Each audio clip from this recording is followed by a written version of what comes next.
Pria ini dengan rasa ingin tahu yang menangkap kunang-kunang. Xiao Feng menyadari ada sesuatu yang salah. Dia buru-buru melemparkan kunang-kunang itu ke tanah. Tetapi tidak hati-hati, jadi dia digigit olehnya dan jatuh koma.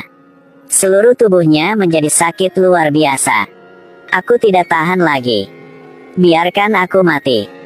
Saat berbahaya, seekor naga berkaki 4 datang. Dia menjulurkan lidahnya dan meludahi tangan Xiao Feng. Lalu dengan tenang pergi. Keajaiban telah terjadi. Rasa sakitnya juga berangsur-angsur hilang. Apa yang terjadi? Ternyata Dewa Naga biasanya menangkap kunang-kunang beracun ini, sehingga seluruh tubuhnya dapat tahan terhadap racun. Dewa Naga juga dianggap sebagai penjaga desa. Namun masih ada orang yang menghabiskan banyak uang untuk menangkapnya. Mereka ingin mendapatkan hati naga. Sekelompok orang memasuki wilayah Dewa Naga. Tetapi di tengah jalan, seekor gurita raksasa muncul entah dari mana. Dia menggunakan tentakelnya sepanjang beberapa meter untuk mengambil nyawa mereka satu persatu. Orang-orang yang ketakutan menembak gurita dengan senjata.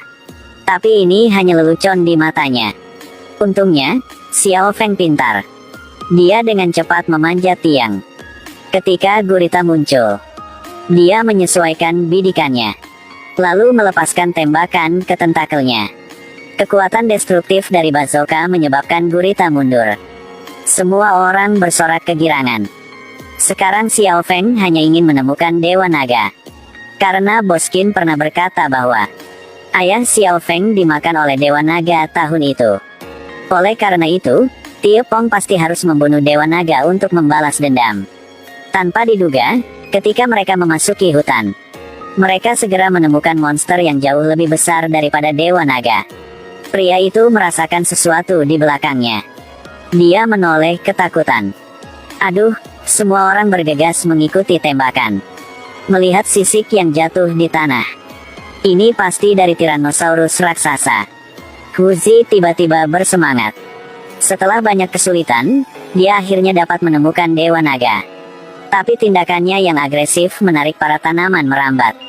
Ribuan tanaman merambat bergegas menuju orang-orang Xiao Feng. Satu persatu diikat olehnya dan digantung di udara.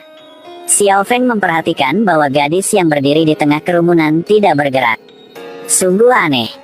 Mengapa tanaman merambat tidak menyerangnya? Xiao Feng melihat pemutar musik di tanah. Baru kemudian dia menyadari bahwa tanaman merambat ini yang mengidentifikasi target mereka melalui suara. Jika ingin hidup, diamlah. Dalam sekejap mata, semua orang menjadi diam. Seperti yang diharapkan, tanaman merambat berhenti menyerang dan pergi. Kelompok itu terus berjalan menuju Dewa Naga. Tiba-tiba ada gelembung di air. Huzi buru-buru menembak ke arah danau. Tiba-tiba seekor naga muncul dari air. Dia dengan ganas terbang ke langit. Lalu dia mendarat di sebuah pohon dan meraung dengan keras. Seberapa besar naga itu? Sama sekali tidak seperti di gambar. Xiao Feng mengangkat bazookannya tanpa rasa takut. Saat ini, dia menemukan bahwa gadis sebelumnya memanfaatkan kekacauan untuk melakukan trik dengan senjatanya. Huzi masih dengan panik menembak ke arah naga itu. Tindakan ini benar-benar membuatnya marah. Naga dewa bergegas menuju kelompok orang ini. Bahkan jika Hotu mati, dia akan mencoba untuk terus menembak. Naga dewa terbang ke udara, dan kemudian menukik ke bawah untuk menghancurkan Huzi. Kelompok orang ini buru-buru mundur. Salah satu dari mereka menancapkan kakinya di lumpur. Xiao Feng datang untuk membantunya. Dewa Naga juga menyusulnya. Sekarang sekelompok orang mengepung mereka. Xiao Feng mendekati mereka selangkah demi selangkah. Naga dewa yang malang diserang oleh mereka. Untungnya, Xiao Feng tahu cara membebaskannya. Dia dengan lancar mengeluarkan batang besi dari Dewa Naga.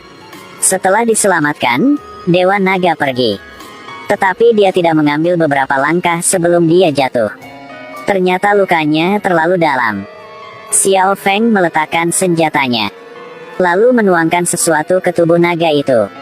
Dengan sangat cepat, Dewa Naga bisa bangun. Dia memimpin mereka ke lembah.